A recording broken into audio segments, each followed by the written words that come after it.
რატომ მქონდა One Punch Man-ის მესამე სეზონს ასეთი საშინელი და კატასტროფული ანიმაცია? ამ კითხვაზე პასუხი მარტივი ნამდვილად არაა, მაგრამ ერთი რაღაცა, რაც ცხადია და ყველას უნდა ესმოდეს, ანიმატორები არაფერ შუაში არ არიან და ანიმატორების უნიჭობა არაფერ შუაშია. როგორ უცნაურადაც არ უნდა შეყრდეს.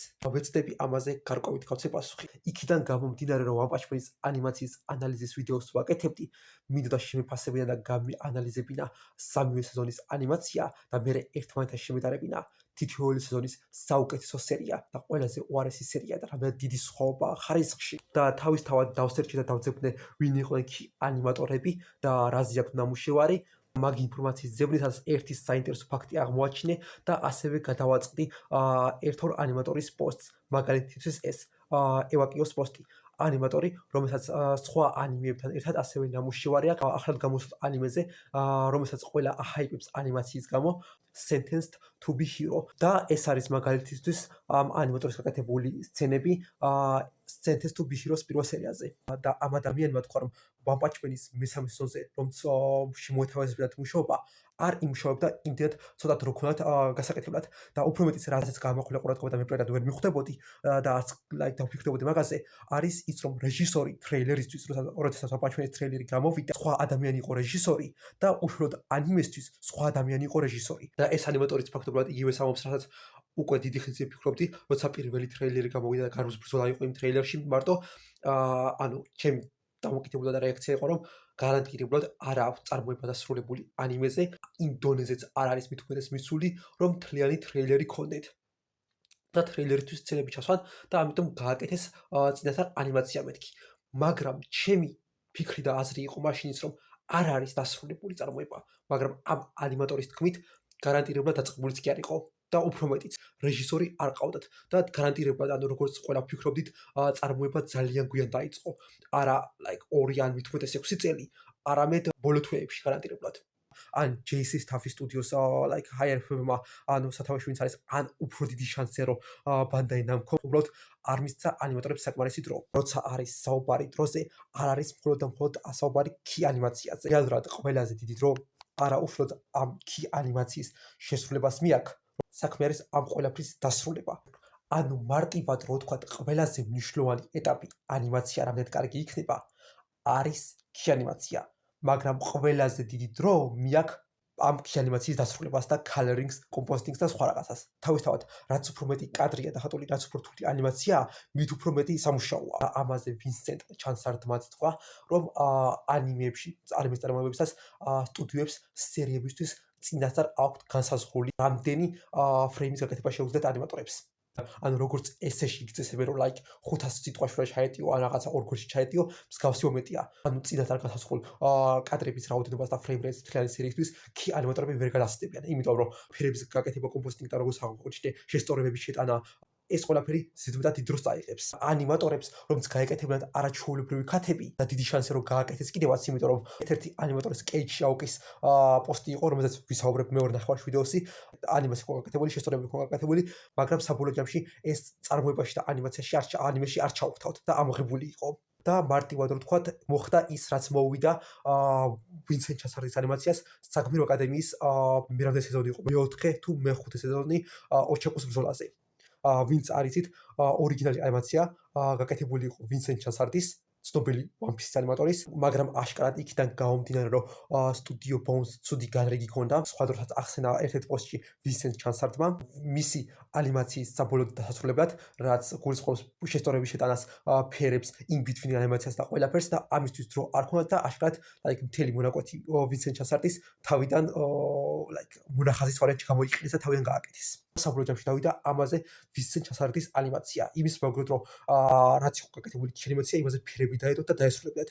იმიტომ რომ თავისთავად გამომდინარე იქიდან რომ ბევრი კადრია და თითოეული კადრის დამუშავებას დრო დასჭირდებოდა და გაკეთებას, შესაბამისად არ ქონდა საკმარისი დრო. გარანტირებულად ეს შემთხვევა იყო One Punch Man-ის მესამე სეზონის. ან ანიმატორები უბრალოდ დანებდნენ, ან როგორც კეიჩირო აოკის შემთხვევა იყო, გააკეთა ანიმაცია, მაგრამ საბოლოო ჯამში წარმოების საბოლოო ეტაპზე არ მოხდა. და რატომ გააკეთებდა Bandai Namco ამას? შეიძლება მოსმენილი გქონდეთ ფრაზა, რომ ანიმე არსებობს იმისთვის, რომ მანგას გაუკეთოს რეკლამა. უმეტეს შემთხვევაში მართლაც ეს არის შუეიშა იქნება, კოდანშა იქნება, თუ რაც იქნება, ანუ ფლობელები ამ IP-ს ძირითადად მოგებას ნახულობენ მანგების გაყიდვიდან. ანუ მანგების გაყიდვით 100% მოგებისა მაგაცი მიდის, მაგრამ ანიმედან ნახევარი მოგებისა არის კოდანშასი და შუეიშასი თუ სხვა მეორე ნახევარი არის უშუალოდ ტელევიზიისა და იმისთვის რომ წარმოება წავიდეს мотивация და მოგების იმედი უნდა გქონდეს ან კოდანშას რომელიც დააფინანსებს ან ტელევიზიას რომელიც ასაკეთებს ან ორივეს ან გამონაკლისის შემთხვევები რაც არის Chainsaw Man ან რომელიც ფაქტობრივად დაფინანსებულია და გაკეთებულია მხოლოდ და მხოლოდ სტუდიო მაპას მიერ და მთელი მოგების უმეტესობა მიდის სტუდიო მაპაზე და არა ტელევიზიაზე და გამომცემლებაზე. როგორც მე ხვდი იქიდან გამომდინარე რომ მანგა ისედაც გაყიდვადია და ძალიან პოპულარულია. კოდანშა უკვე დიდ მოგებას ნახულობს მანგიდან და პრომოუშენი ჭირდებოდა. ალბათ ანიმეც არ იყო მომგებიანი, უბრალოდ დააიგნორეს და არ იყო პრიორიტეტი One Punch Man-ის ანიმეს გაკეთება. და ეს ჩემი ვარაუდია რომ არ იყო მომგებიანი. ყოველ შემთხვევაში საკმარისად არ იყო მომგებიანი ტელევიზიისთვის ან დიდი შანსი რომ არ იყო მომგებიანი უშუალოდ სტუდიისთვის, Madhouse-ისთვის. და აქვე მეორე მნიშვნელოვანი ასპექტი ბაჯეტზე და მოგებაზე კიდევ უფრო მნიშვნელოვანი რატო არ გააგრძელებდა Madhouse ამ ანიმეზე მუშაობას არის რეჟისორი შინგო ნაცუმე, რომელიც პრაქტიკულად ყველა ცნობილ ანიმატორთან და სხვა რეჟისორთან მეგობრობდა. ან ამის მეგობრები მეგობრობდნენ სხვასთან. მარტივად რო ვთქვათ, კავშირები ჰქონდა და მოახერხა რომ ეს ჯგუფი არაჩვეულებრივი გამოცდილი ანიმატორებისა შეეკრიბა.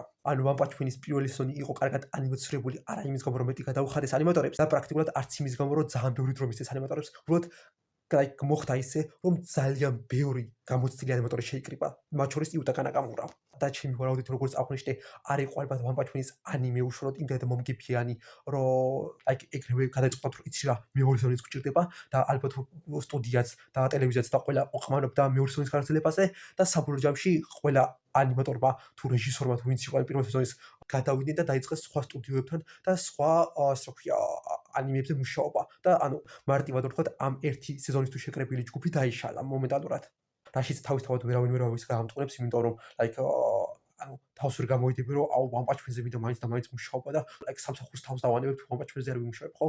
თავისთავად იმ მეორე სეზონის რეჟისორი აღარ მეგობრობდა და ეს კავშირები აღარ ქონდა რაც პირველი სეზონის რეჟისორს და თემობაში სტუდიოთვისაც ჯეშის თავისთვისაც აშკარად დიდი პრიორიტეტი არ იყო ეს შოუ, მივიღეთ ის რაც მივიღეთ.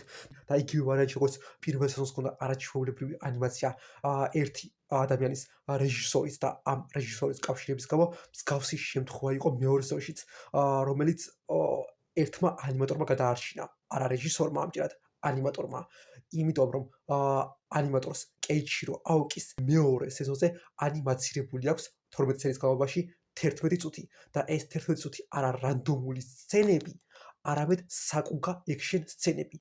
პრაქტიკულად ექშენ სცენების 90% მეორე სეზონში რაც გინახავთ, კარგი ანიმაციით არის გაკეთებული ამ ერთი ადამიანის მიერ, კეიჩირო აოკის. ვიდეოს ჩაწერაც ზუსტად ამის გამო დავიწყე და ამ ადამიანს უნდა გამეკეთებინა, იმიტომ რომ პრაქტიკულად ყველა სცენა მეორე სეზონში მართლა ამ ერთი ადამიანის გაკეთებული იყო და ჩემით არ დაბიძებნია ყველა სცენა და არ გადამითვლა რამდენი წუთიანი იყო მთლიანობაში, მაგრამ ვიდეოში შეხვდა სხვა ადამიანის, რომ მთლიანობაში 11 წუთზე მეტი იყო ეს ანიმაცირებული სცენები და თუ გგონიათ რომ ერთმა ანიმატორმა რომ ერთი სეზონისთვის 11 წუთი გააკეთოს, ბევრი არ არის. მოდი ასე აგიხსნით. მაგალითისთვის Demon Slayer-ის პირველი სეზონისთვის, რომელიც იყო 24-25 სერია, ცნობილ ანიმატორს უზუმო აბეს გაკეთებული აქვს თუ სწორად მახსოვს 3 სცენა. ერთი, როდესაც ზენიცუ პირველად გამოიყენებს თავის ძალებს, მეორედ ფინალური სცენა, როცა ობობის დემონს ებრძვის და მესამე, როდესაც ტანჯირო რიუს თავს მოჭრის, ანუ ფინალური სცენა რიუს და ტანჯიროს ბრძოლისა. ანუ მთლიანობაში მგონი 2 წუთიც კი არაა, უფრო მეტიც რიუს და ტანჯიროს ეგ ბრძოლა, რომელიც არ მოხდეს 2 წუთნახევარი იყო თუ სადღაც ეგრე, გაკეთებულია 3 სხვადასხვა ანიმატორის მიერ.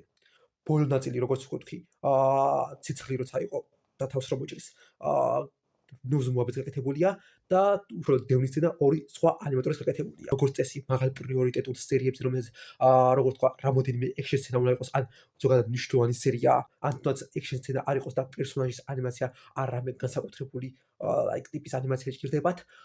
ამისთვის ასეთი სერიებისთვის ყავთ ხოლმე სადღაც 4 კი ანიმატორი, მაგრამ მთლიანობაში ეს კი ანიმატორი ერთ სცენას გააკეთებს მთლიანს. სხვადასხვა სცენებს გააკეთებს ერთ სერიაში თუ სხვადასხვა სცენებს სხვადასხვა სერიებში მთლიანობაში და რაცაც დაგვირგვინებავს ანიმატორების ნამუშევრებს, როგორც წესი არის ხოლმე სადღაც 2 წუთი, 2 წუთი ნახევარი მაქსიმუმ. არა 11 წუთი. თავისთავად საუბარია ყველაზე მაღალი ხარისხის გამორჩეულ საკუგა სცენებზე და არა რანდომულ ანიმაციაზე. ცნობილი ანიმატორები, რომელსაც ვეძახი ხოლმე celebrity ანიმატორებს, ნოზუმუ აბე იქნება, ვინსენტ ჩასარდი თუ იუტაკა ნაკამურა თუ ვინც იქნება, მაქსიმუმ არის ხოლმე რომ 2 წუთი ნახევრიანი მაქსიმუმ სცენა გააკეთონ ხოლმე. ანუ ყველა ანიმატორს ერთი პატარა მონაკვეთი აქვს მინდობილი. ფაქტი რომ ამ ადამიანს 12 სერიის განმავლობაში თვლებაში 11 წუთი აქვს ანიმაცირებული. ანუ ფაქტობრივად მთელი მეორე სეზონის ანიმაცია ამ ადამიანის კეიჩირო აოკის ზურგზე იყო. ერთ-ერთი მიზეზი რატოც არ გამოიყურებოდა არ იყო ისეთი საშინელი ანიმაცია მეორე სეზონისა, როგორც იყო მესამე სეზონში, არის ეს ადამიანი კეიჩირო აოკი. არ ვიცი რა მიზეზებით და რატომ, მაგრამ კეიჩირო აოკის მესამე სეზონზე მხოლოდ და მხოლოდ 2 სცენაა გაკეთებული. და ეს 2 არის საუკეთესო სცენები მთელ მესამე სეზონში. ერთი გარუს ბრძოლა მესამე სერიაში თუ მეოთხე სერიაში და ფინალური ბრძოლა საიტამას და ოროჩის. ეს 2 სცენა გაკეთებული კეიჩირო აოკის. უფრო მეტიც TV ტრეილერში რაც აჩვენეს გარუს ბრძოლა, ეს ანიმაციაც გაკეთებულია კეიჩირო აოკის. ამაზე კიდევ უფრო მეტად დაბნეული ვარ და ვერ ხვდები. წარმოიდგინე რა მაქვს, რატო არ გამოიყენეს ეს უკვე ანიმაცირებული სცენა და არ ჩასვეს მეორე სეზონის მესამე სერიაში. იმის მაგალითად რომ თავიდან გაეკეთებინათ ანიმაცია. მაგრამ კეიჩირო აოკის პოსტიდან გამომდინარე, რომელშიც ხო რომ გაკეთებული მქონდა სცენები და შესწორებები მქონდა გაკეთებული, რომელიც როგორცაც არ მოხდა საბოლოო ჯამში წარმოებაში და საბოლოო პროდუქტში, ნიშნავს რომ კეიჩირო აოკის სხვა სცენა ან სცენებიც მქონდა გაკეთებული მესამე სეზონისთვის. უფრო მეტიც დიდი შანსია რომ არა მხოლოდ კეიჩირო აოკის, ასევე სხვა ანიმატორების ნამუშევრებიც არ იყო ჩართული. და იგივე ვარიანტში როგორც ვინსენტ ჩასარდის ანიმაცია იყო ამოღებული და შეცვლილი, სხვა ანიმატორების სცენებიც უბრალოდ ამოღებული იყო და სტილ ფრეიმებით იყო ჩანაცვლებული. იქიდან გამომდინარე, რომ საბოლოო ჯამში ჯგუფს რომელსაც საბოლოო პროდუქტის მიღება ევალება, არ ქონათ დრო საკმარისი რომ დაესრულებინათ ეს ყველაფერი. საბოლოო ჯამში პრობლემა მიდის ისევ და ისევ იმაზე, რომ ან სტუდიის ჰაიერების რაღაც გადაწყვეტილებების გამო, ან უფრო დიდი შანსია ტელევიზიის, რომელიც უშვებს ამ ანიმეს და აფინანსებს ამ ყველაფერს ამ სტუდიის გადაწყვეტილებების გამო, ანიმატორებს უბრალოდ დრო არ ქონდათ, რაც მოასწრეს ამ გარანტირებულად მოკლე დროში ის გააკეთეს.